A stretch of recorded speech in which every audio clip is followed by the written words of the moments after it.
Nous ne devons avoir qu'une obsession. Être unis pour combattre le virus. Cette discipline et cette unité n'est pas acquise sur ordre. Le droit du travail, il est aménagé temporairement. Notre santé ne peut pas être indexée sur le profit. Il faut peut-être se préparer à ce que le confinement dure.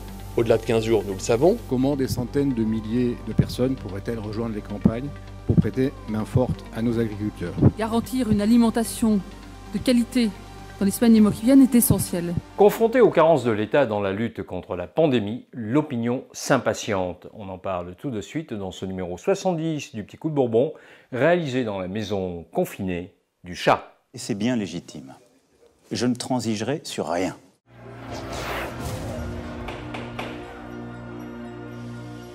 C'est un commandant en chef dépassé qui a pris la parole hier soir à Mulhouse, ébranlé par la colère du pays devant le manque de moyens et l'absence d'anticipation des pouvoirs publics. Je vois dans notre pays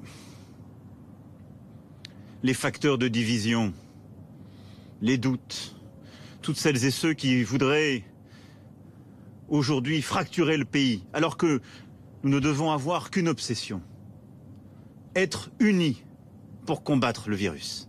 Le chef de l'État ne supporte pas la critique, ce n'est pas nouveau, mais qu'il fasse passer son irritation avant ses annonces en dit long sur sa fébrilité.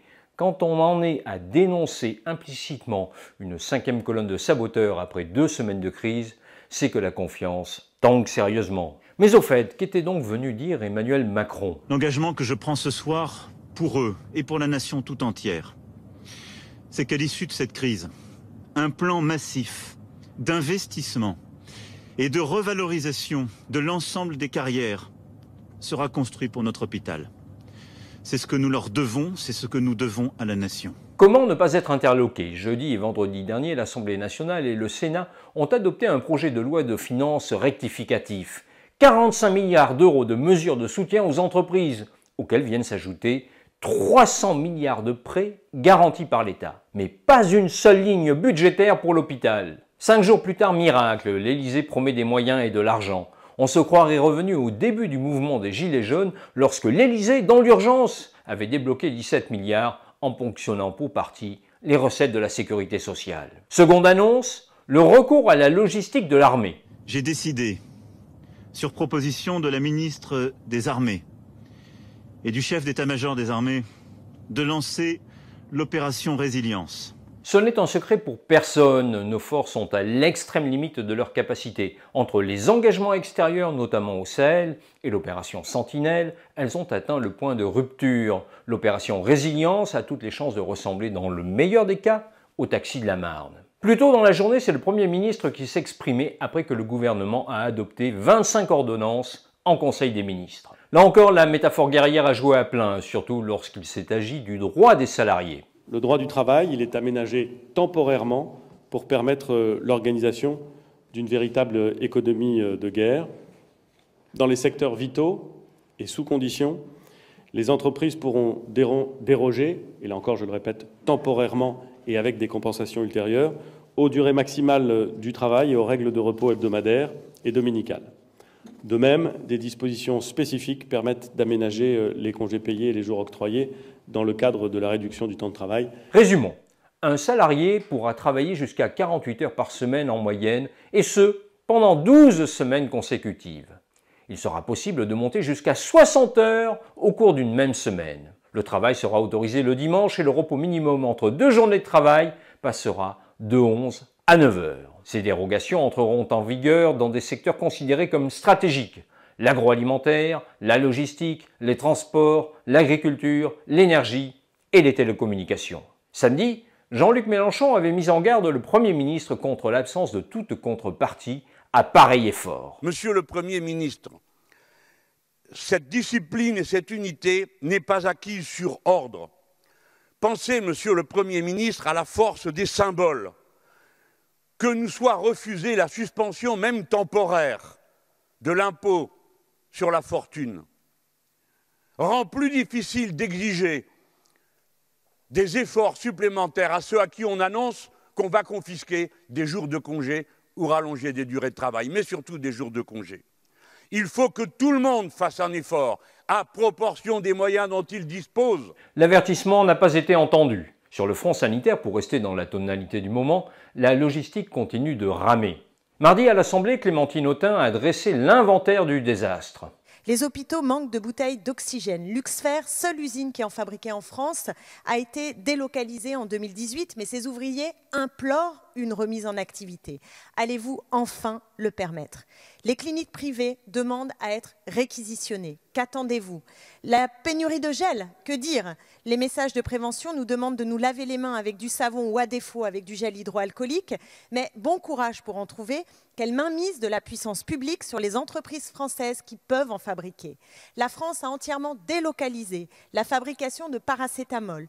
Quand et comment allez-vous relancer sa production? Notre santé ne peut pas être indexée sur le profit. Ce matin, le ministre Bruno Le Maire a invité à faire preuve de la plus grande modération dans le versement des dividendes cette année. Alors pourquoi une simple invitation verbale et non une contrainte légale, comme vous savez le faire, quand il s'agit de contraventions individuelles pour manquement aux règles de confinement? Quant au masque, on attend toujours. J'ai annoncé en toute transparence les commandes passées à l'étranger. J'ai dit quand j'avais signé les bons de commande et les stocks que nous attendions. J'ai également dit que sur un marché international extrêmement tendu, où tous les pays sont en recherche de matériel de protection et où les usines ont mis du temps à repartir, notamment en Chine du fait de l'épidémie, il fallait être prudent et que tant que les masques ne sont pas sur le territoire, je ne peux pas considérer que nous les ayons. Mais virtuellement, factuellement, des commandes pour du matériel de protection sont passées en nombre bien plus important que les 250 millions de masques que j'ai annoncés. Le personnel soignant va donc disposer de masques chinois virtuels. Formidable! Si seulement les morts, eux aussi, pouvaient être virtuels. Et puis il y a les tests. Là encore, ce n'est pas pour tout de suite. Dès que l'OMS a dit tester, tester, tester, j'ai dit don't act. Nous nous mettons en marche pour être capables de tester, tester, tester. À la clé, il y a la fin du confinement. Pour le déconfinement, quoi qu'il arrive, il faut que nous soyons prêts pour pouvoir tester plus massivement. Et visiblement, ce n'est pas encore le cas, puisque le ministre de la Santé a annoncé hier la prolongation du confinement pour 4 semaines. Il faut peut-être se préparer à ce que le confinement dure. Au-delà de 15 jours, nous le savons, mais peut-être qu'il pourrait s'étendre jusqu'à une date plus lointaine, de l'ordre de 5 ou 6 semaines. Au chapitre des incohérences, il faut encore rajouter cette curieuse injonction faite aux salariés en chômage partiel d'aller prêter main forte aux agriculteurs. Le sénateur centriste Vincent Capo-Canellas s'en est ému mercredi lors de la séance des questions de contrôle au gouvernement. Le ministre de l'Agriculture a lancé hier un vibrant appel aux Français pour, lorsqu'ils sont sans activité, qu'ils aillent travailler dans les champs. Cette déclaration a d'abord suscité l'incompréhension, alors que des mesures de confinement viennent d'être renforcées. Comment des centaines de milliers de personnes pourraient-elles rejoindre les campagnes pour prêter main forte à nos agriculteurs? En particulier, dans quelles conditions sanitaires? Réponse de Muriel Pénicaud. La santé est notre priorité à tous. Garantir une alimentation de qualité dans les semaines et mois qui viennent est essentiel. Mon ministère produira, avec les professionnels du secteur, un guide des bonnes pratiques de santé et de sécurité pour que les travailleurs saisonniers et les travailleurs de l'agriculture soient sûrs de travailler en toute sécurité pour leur santé. On va donc envoyer 200 000 personnes travailler sans aucune protection dans les exploitations, alors que l'on exhorte la population à rester chez elle. Cherchez la logique. La faillite du libéralisme est totale dans cette catastrophe. Le marché se révèle incapable de protéger les populations. Pire, il les met en danger en appauvrissant les services publics. Les gesticulations de dernière minute n'y changeront rien. L'État protecteur est à reconstruire.